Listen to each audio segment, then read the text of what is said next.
नमस्कार, मैं हूं आशीष चित्रांशी और आप देख रहे हैं the news launch. Supreme court ने आज मोदी से भी तेज डंका बजाया है। सब अंधभक्त ताली बजा रहे होंगे। भाजपाई तो जश्न मनाते हुए नजर आने भी लगे हैं और भाजपाई कांग्रेस को नसीहत भी देते नजर आ रहे हैं। और कांग्रेस एक बार फिर से अदालतों पर घनघोर विश्वास करते हुए फिर से कानून के रास्ते पर चलते हुए अदालत में गुहार लगाएगी। एक अद्भुत है ये, पूरा का पूरा जो कहते हैं धरती गोल है। आप सोचिए, सुप्रीम कोर्ट का डंका, बीजेपी में जश्न, और कांग्रेस अब चलेगी नीचे से। कह रही है कि हम ऊपर गए थे इंसाफ के लिए, ऊपर से कहा गया है कि नीचे से आओ, तो हम फिर नीचे से फिर से चल के जाएंगे ऊपर तक। ये बेसिकली कांग्रेस लूडो खेलने में विश्वास रखती है। लूडो बहुत अच्छा खेलती है, और लूडो में भी कौन सा, वो 4 गोटी वाली नहीं, सांप सीढ़ी। 98 तक जाकर के वहां से सांप डसता है, फिर 6 नंबर पे आते हैं, 7 नंबर पे, और फिर कहते हैं फिर हम ऊपर जा रहे हैं, अभी हम ऐसे फिर चढ़ के जाएंगे। तो फिर से लूडो खेलने के लिए कांग्रेस तैयार है। ये न्यायिक लूडो है। दिग्विजय सिंह जैसे लोगों के साथ कोई खड़ा नहीं होने वाला है। और मैं बड़े जिम्मेदारी से कह रहा हूं, दिग्विजय सिंह के बारे में कहा जा रहा है कि इनको सुप्रीम कोर्ट सजा दे, इनके खिलाफ केस, भाजपाई करें इनके खिलाफ केस चलाए, संज्ञान ले और सजा दे। लेकिन मैं पूरी जिम्मेदारी पर, अपनी निजी जिम्मेदारी पर दिग्विजय सिंह के साथ खड़ा हूं आज। कम से कम इस देश में इकलौता पॉलिटिशियन है जिसने ये साहस किया, सच बोलने की हिम्मत किया। आप कब तक सिर्फ इस नाम पर कि संविधान में कहा है कि उसको सम्मान करना है, अब वो कुछ भी करे, कुछ भी करे, तो हम सम्मान करते रहे। आज मीनाक्षी नटराजन के मामले पर बड़ी बड़ी मिन्नत के बाद सुनवाई हुई। 2 जजों की बेंच थी और अभिषेक मनु सिंह भी दलील अपना देते रह गए। माय लॉर्ड, ये देखिए माय लॉर्ड, ये नहीं लिखा है कानून में, ये नहीं लिखा है कानून में, ऐसा नहीं है कानून में, ये रिटर्निंग ऑफिसर ने ऐसा कर दिया। माय लॉर्ड ने कहा, बताइए कभी आज तक ऐसा हुआ है कि नॉमिनेशन रद्द होने के बाद सुप्रीम कोर्ट ने उस पर इंटरफेयर किया हो? कभी हुआ है? कोई प्रसंग है, कोई केस है तो बताइए। नहीं हुआ है ना, तो फिर अब कैसे करेंगे? नहीं हुआ तो अब कैसे करेंगे? तो मतलब कभी अगर पहले चोरी नहीं होती थी तो चोरी का केस नहीं आया। अब पहली बार चोरी किसी ने की, पहली बार चोर पकड़ा गया, तो मैं तो यही कर रहा हूं, पहली बार चोर पकड़ा गया और आप गए अदालत में, जज साहब कहें पहले कभी किसी चोरी का केस, किसी चोर का केस सुना गया है क्या यहाँ पर? बताइए। जज साहब, कभी चोरी नहीं हुई थी। सुना गया है कि नहीं सुना गया? नहीं, चोरी नहीं हुई थी। नहीं सुनेंगे। जब पहले नहीं सुना गया तो आज हम किसे सुन लें? भाई चोरी पहली बार हुई, पहली बार चोरी का सबूत मिला तो हम आए हैं आपके पास। लेकिन अब मानवीय तर्कों से नहीं चलती हैं अदालतें। अब उनका अपना जो भी इंटरनल हो न्यायिक सिद्धांत, उस न्यायिक सिद्धांत का चरमोत्कर्ष है, उसी हिसाब से चलती है।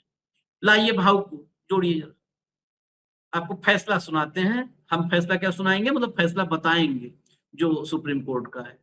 हम लोग कौन है फैसला सुनाने वाले? लाइए हेडलाइन भैया, हेडलाइन लाइए। राज्यसभा चुनाव 2026, सुप्रीम कोर्ट से नामांकन रद्द केस में कांग्रेस को बड़ा झटका। याचिका खारिज होने पर मीनाक्षी नटराजन ने कहा 60 गांठ चल रही है। आगे चलिए। कांग्रेस को बड़ा झटका, सुप्रीम कोर्ट ने खारिज की मीनाक्षी नटराजन की याचिका, नहीं मिली राहत। आगे चलिए। आपको चुनाव आयोग के पास जाना चाहिए, मीनाक्षी नटराजन का नामांकन रद्द होने पर सुप्रीम कोर्ट रोकिएगा। चुनाव आयोग के पास ही पहले गए थे, आपके पास पहले आए होते तो भी गए, वहां पर रात में बैठे, फिर दोपहर में गए और वक्त खत्म हो गया नामांकन वापसी का। आपका फैसला आ गया, आपने खारिज कर दिया, चलिए स्वागत है, कम से कम खारिज तो कर दिया।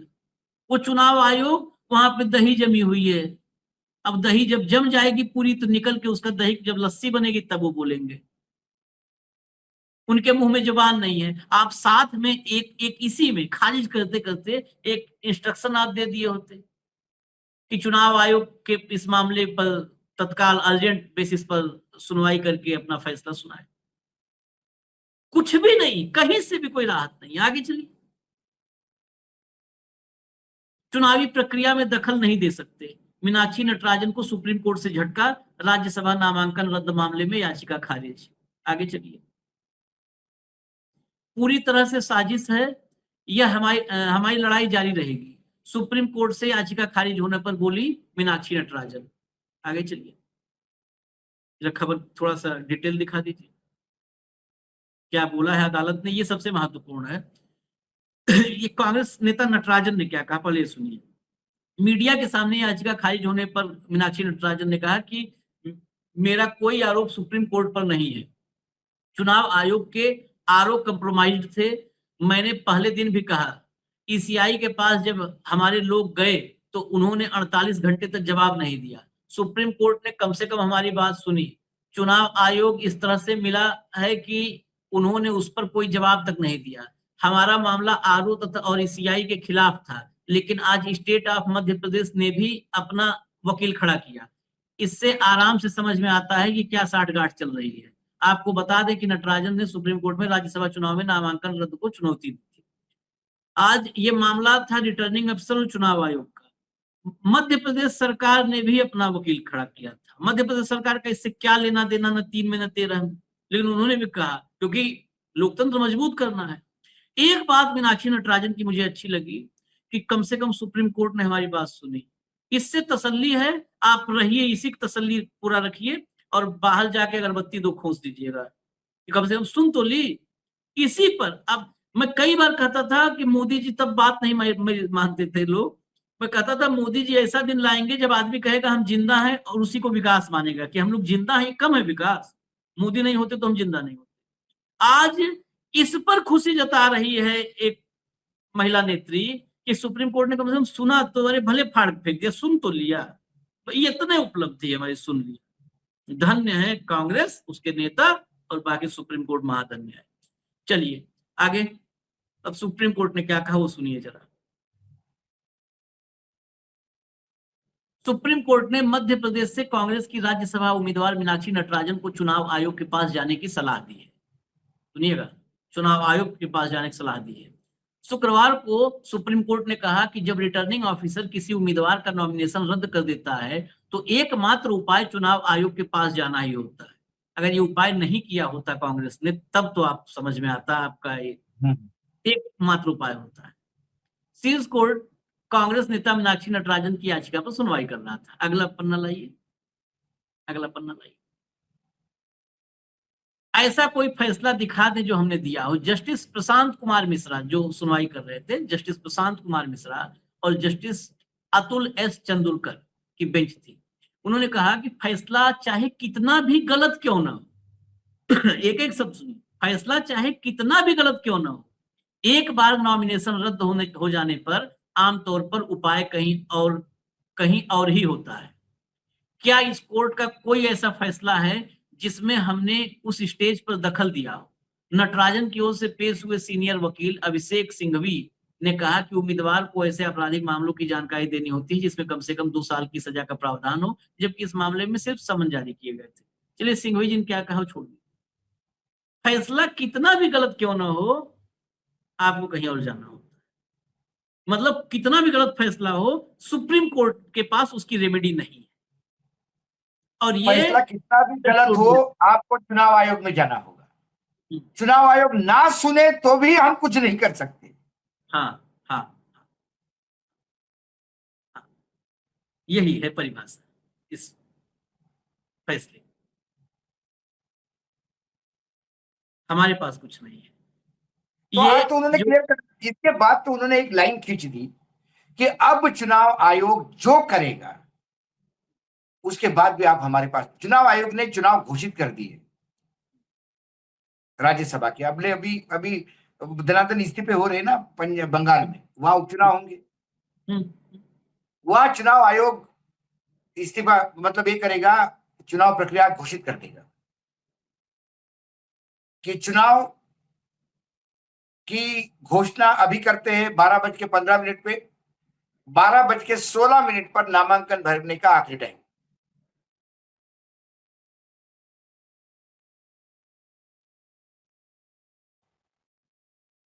उसके बाद 12:17 पर स्क्रूटिनी, 12:18 पर फाइनल लिस्ट जारी। क्योंकि चुनाव की प्रक्रिया चालू हो गई। अब सर्वोच्च न्यायालय नहीं कर सकता कि भाई 1 मिनट में कैसा कन्फर्म करेगा,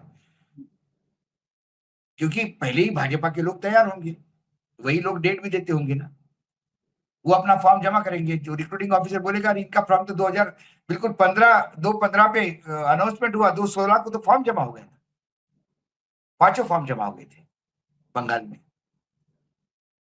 कोई आया ही नहीं दूसरा, निर्विरोध। चुनाव सुप्रीम कोर्ट के कैसा कर सकते साहब, 1 मिनट में कैसा कर नहीं सकते ना, प्रोसेस शुरू हो गया था चुनाव का। अब आप चुनाव आयोग के पास ही जाके बोलिए, चुनाव आयोग कहा 1 मिनट में क्यों नहीं कर सकते? देखिए 5 लोगों ने किए, आप नहीं कर पाए, आपकी मूर्खता है। ये होगा आशीष, मैंने क्या कहा, ये होगा, आप कुछ नहीं कर पाएंगे। बोलेंगे डिजिटल युग है, 2-2 मिनट में होता है चीजें, शेयर ट्रेडिंग हो रहा है 2-2 मिनट के अंदर ऊपर नीचे होता है, और 1 मिनट का आप पूछते हो वैल्यू क्या है? 1 मिनट का समय बहुत बड़ा होता है। हो गया, आने वाले समय में ऐसे ही होगा। लोग बोलेंगे चुनाव अनाउंस हो गए, खत्म भी हो गए, आपको पता ही नहीं पड़ा। विधानसभा के चुनाव अनाउंस हो गए, सब लोगों ने फॉर्म भर दिए बीजेपी के, आप फॉर्म ही नहीं भर पाए फॉर्म ही नहीं मिले हमको, जब तक तो हो गया था खेल, खत्म हो गया था। अब एक नया टूल किट हो गया फॉर्म रिजेक्ट करना, और ये हर जगह होगा, विधानसभाओं में भी होगा।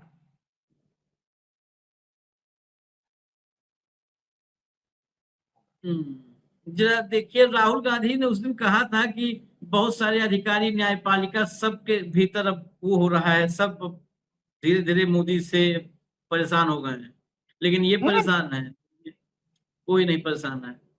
वहां से कहीं जा ही नहीं सकते, वो ऐसा खूंटा है जहां से पगहा कोई तुड़ा करके भाग ही नहीं सकता है। लाइए जरा अगला बाइट पे आते हैं। ये जो है, जो केवट थे, जो अब राज्यसभा सदस्य हो चुके हैं, निर्वाचित हो गए हैं, उनके वकील हैं गुप्ता जी, जरा सुनिए इनको।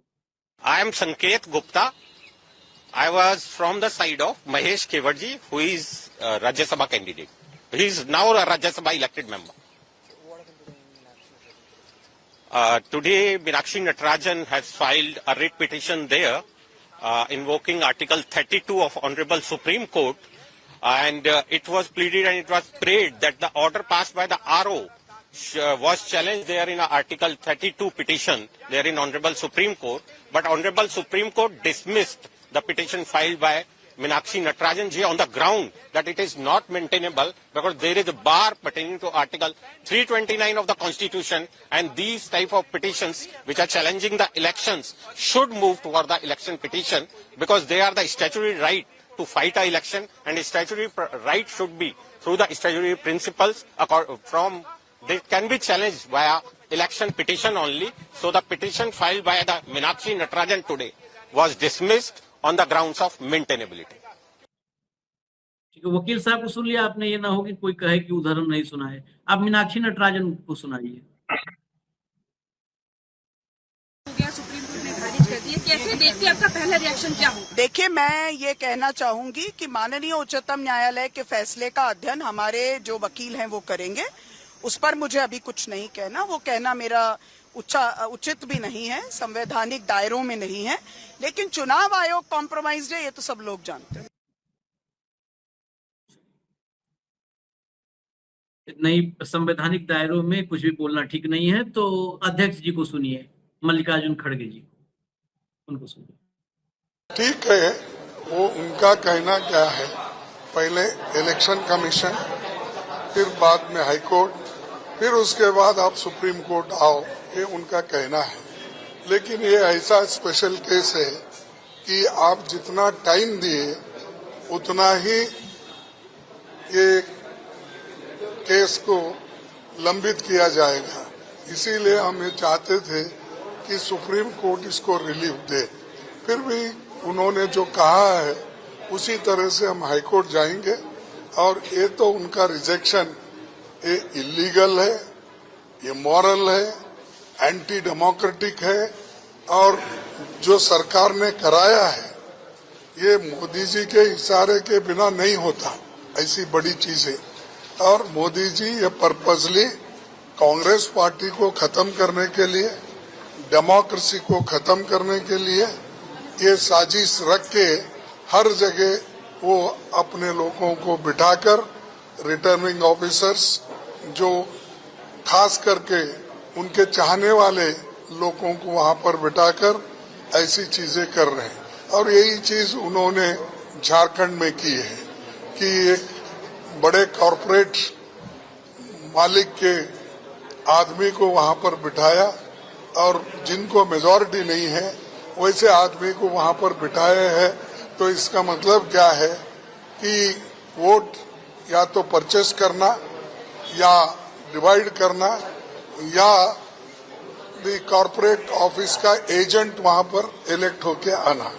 तो इसीलिए हम ये चाहते हैं कि डेमोक्रेसी में ये होम मिनिस्टर हो, प्राइम मिनिस्टर हो, उनके लोगों का दखलंदाज नहीं होना चाहिए।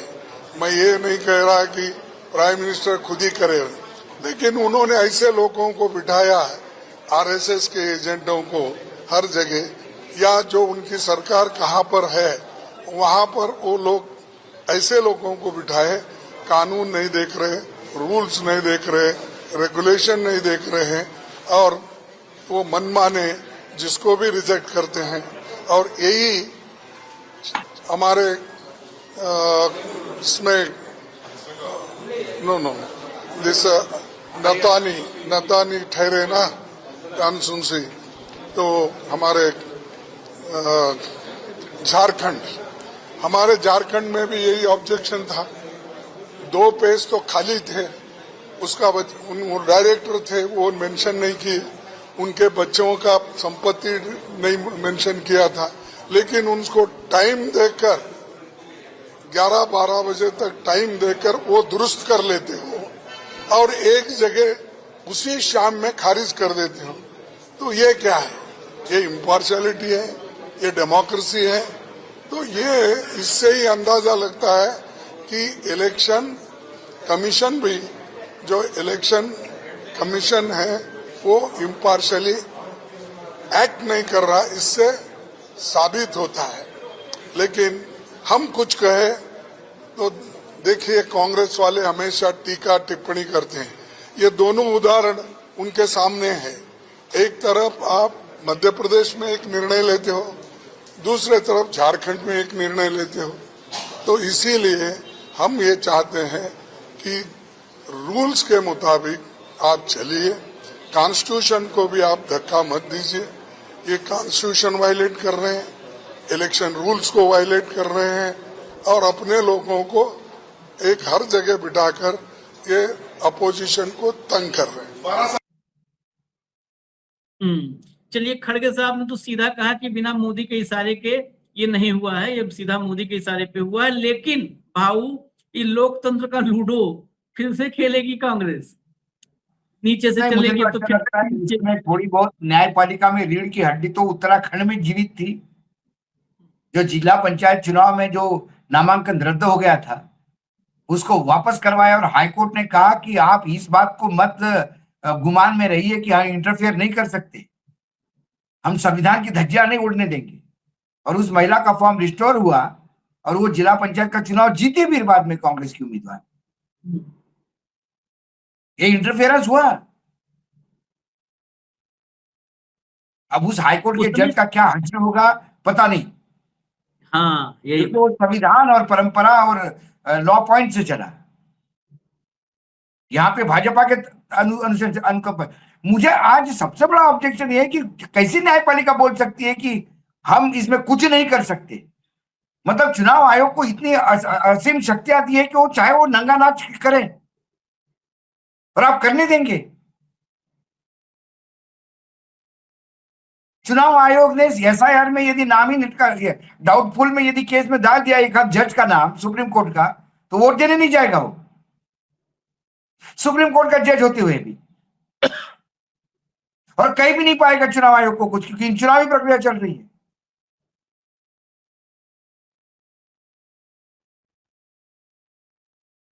जब सुप्रीम कोर्ट का अपना कॉलेजियम का मामला आता है तो तुरंत पार्लियामेंट में पास किया हुआ विशेष अधिकार के तहत आप वो कर देते हो, लेकिन विशेष अधिकार का उपयोग करके यहाँ लोकतंत्र बचा नहीं सकते थे? क्या उनको पता नहीं था ये केस कौन सा है?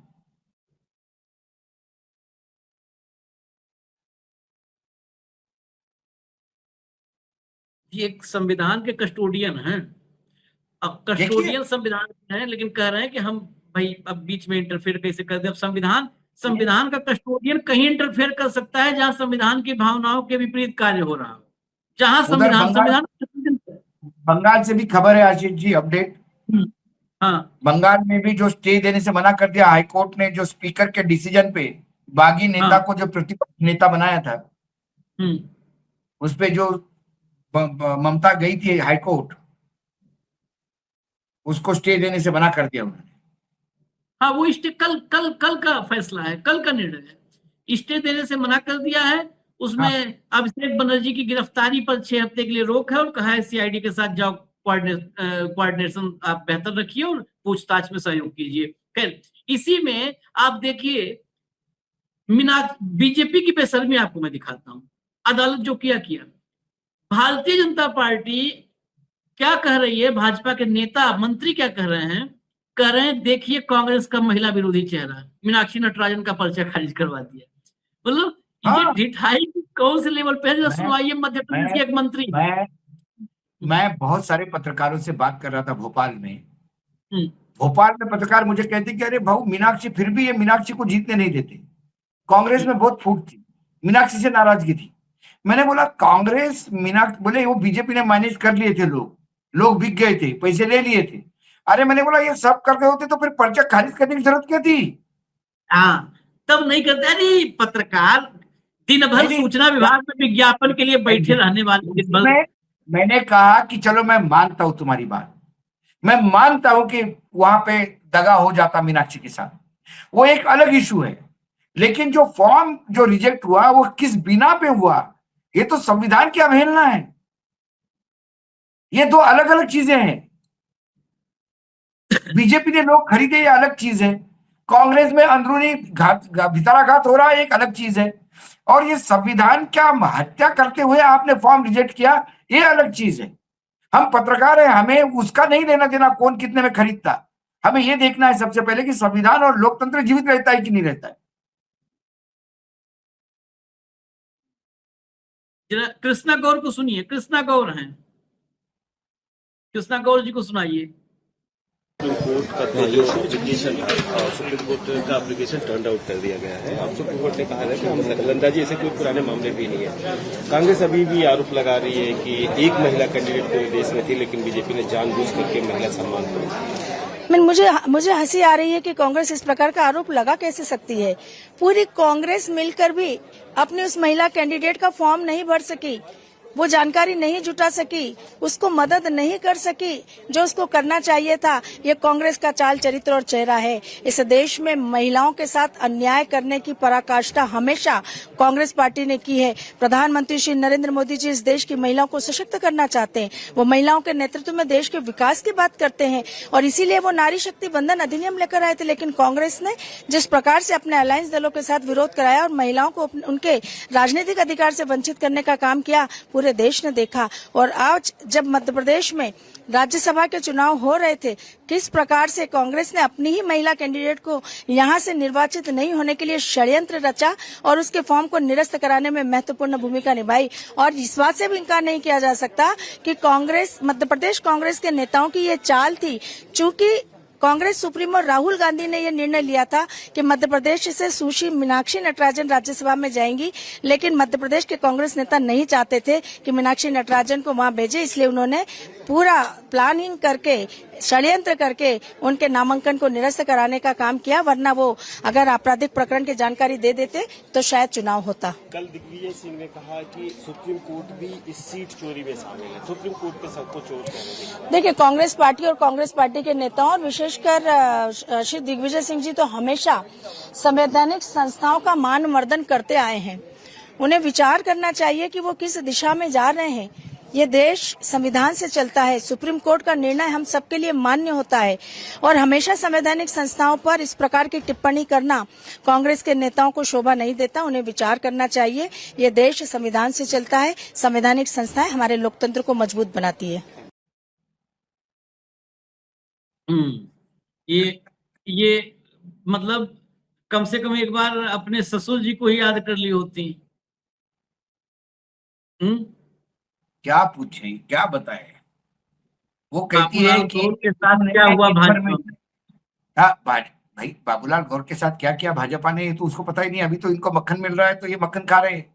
लेकिन सबसे बड़ा जो प्रॉब्लम है आशीष जी, वो ये है कि ये कहती है कि कांग्रेस ने उनको इंफॉर्मेशन मुहैया न करवाई। अब इनको कौन बोले कुपड़ को, ये कांग्रेस पार्टी का मुहैया करवाने का नहीं, हर उम्मीदवार अपना डिटेल्स लाता है। उस बेचारी के खिलाफ कोई मुकदमा ही नहीं तो वो क्यों जबरिया मुकदमा करे? उसके खिलाफ मुकदमा नहीं तो जबरदस्ती लिखे कि मुकदमा है, क्योंकि आपको रिजेक्ट करना है। सारा खेल ये। तो मैंने क्या कहा, एक नरेशन ये दिया जा रहा है कि कांग्रेस मीनाक्षी को नहीं चाहती थी, कांग्रेस में दो फाड़ है। ये नरेशन क्यों दिया जाता है? क्योंकि आपके कुकर्मों पे आपको पर्दा डालना है। पूरे मध्य प्रदेश के कई पत्रकारों से मेरी बात हुई आशीष जी, मैं वही हूं अभी आज, तो सबका ये कहना है कि अरे निपटा दिया मीनाक्षी को कांग्रेसियों ने। ये नरेशन क्यों बिल्डअप हो रहा है? क्योंकि निपटा दिया बीजेपी के कुकर्मों ने, निपटा दिया संविधान की अवहेलना ने, निपटा दिया गलत रिजेक्शन के भरोसे। लेकिन इसका ठिकरा फोड़ो बीजेपी के अंदरूनी झगड़े पे, कांग्रेस के अंदरूनी झगड़े पे। मैंने यार तुम तो ऐसा बोल रहे हो कि जैसा मतलब इसका मतलब बीजेपी में झगड़े ही नहीं है। उन्होंने बहुत झगड़े, मतलब फिर बीजेपी में राज्यसभा क्यों नहीं निपटा? ये राज्यसभा किसका उम्मीदवार था? नहीं, अब झगड़े की बात छोड़िए, क्या वैलिड रीजन था नामांकन खारिज करने का? फर्जी की बात सब करते हैं पत्रकार। अरे मैं बोल रहा था, मैंने तो बोला कि बाबा ठीक है, कांग्रेस पूरी मैनेज थी, पैसा जा चुका था, कांग्रेस वाले निपटा चुके थे, ये खबर थी आपके पास कि कांग्रेस निपटा रही है मीनाक्षी नटराजन को, तो फिर कांग्रेस के हाथ से पाप होने देते, तुमने क्यों हाथ गंदे किए?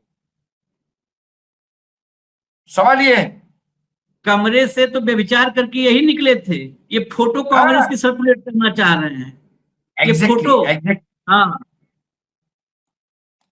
मतलब लड़की के साथ लड़की की इज्जत ये लूटे अंदर कमरे में, और बोले बताओ उस ऑटो वालों को पकड़ो, लड़की को लेके आया था।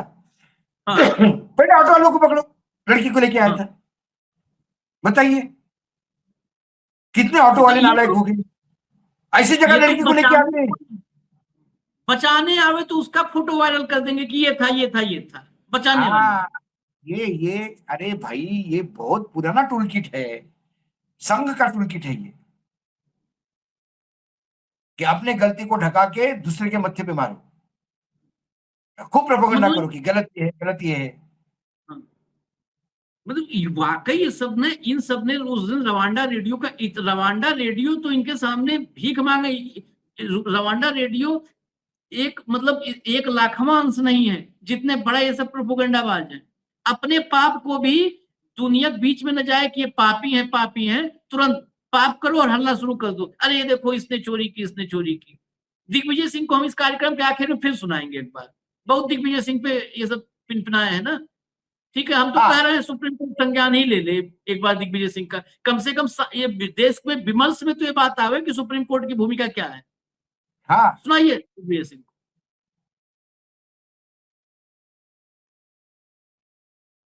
मालूम था कि जब चोरी हुई है तो चोरी में सभी शामिल हैं, न केवल राज्य लेकिन केंद्र भी, चुनाव आयोग भी, और माननीय मुझे कहना पड़ रहा है सुप्रीम कोर्ट भी। जब सुप्रीम कोर्ट को मालूम था कि हमारी जो पिटीशन है वो 4 बजे के बाद इनफ्लेक्चुअस हो जाएगी, तो सुना क्यों नहीं, आज कल की डेट क्यों लगाई है? ये सब मिलीजुली चोरी है। सर प्रमुख पहले के जो विधानसभा के सचिव थे उनसे मैंने बात की तो उन्होंने साफ स्पष्ट तौर पे कहा कि ऐसा कोई मामला ही नहीं है, क्योंकि ना ही उनका चार्जेस फ्रेम। अरे कहीं नहीं, कोई केस नहीं है। मीनाक्षी नटराजन जैसा गांधीवादी व्यक्ति आज हमारे राजनीति में मैंने नहीं देखा है। उसको इस बारे में हटाया जा रहा है कि उसने कोई अपराध किया है। क्या मजाक है भाई। ऐसे ही क्लियर विजन वाला नेता चाहिए। नहीं, कम उसको से कम वो clear- वो कांग्रेस में भी दिल्ली वालों को पसंद नहीं है। प्रॉब्लम है ना आशीष।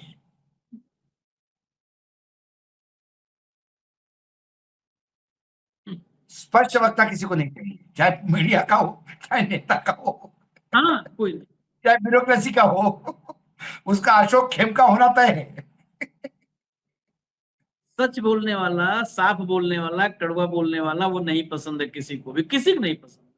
इजाजत दीजिए हमें। और इसके बाद जय श्री राम बोलते हैं।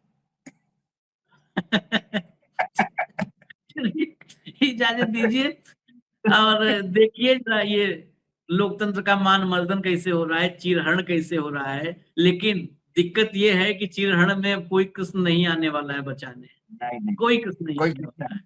चीरहरण चले को ऐसे जाइए, आप भूल जाइए। कोई इस कृष्ण पे आने वाला विचार नहीं है। मोदी जी की किसी भी बात को हम, भले ही हमारे वैचारिक मतभेद हो, मोदी जी के सब, लेकिन मोदी जी जीवन में एक बात सत्य बोल गए हैं, और वो मंत्र हमने कम से कम पकड़ लिया है।